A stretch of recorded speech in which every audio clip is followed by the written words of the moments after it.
জীবন এক অদ্ভুত এবং বিচিত্র রঙের, কখনো ভালো, কখনো মন্দ, কখনো সুস্থ, আবার কখনো অসুস্থ, কখনো পঙ্গু, কখনো আবার হয়ে থাকে পাগল, যেমন এই কেতাব আলী ভাই।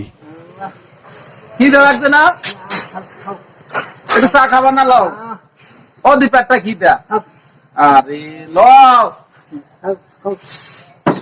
লও একটু চাটা খাইয়া। আমাদের এলাকায় কেতাব আলী নামে পরিচিত। আমি সঠিক জানি না, এর বাড়ির সম্ভবত পিমলাকাঠি হইতে পারে।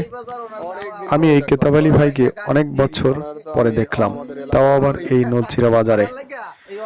এ ধরনের মানুষ দেখলে কেউই অবজ্ঞা করবেন না, কেননা এরকম স্থানে আল্লাহ যে কাউকে রাখতে পারে।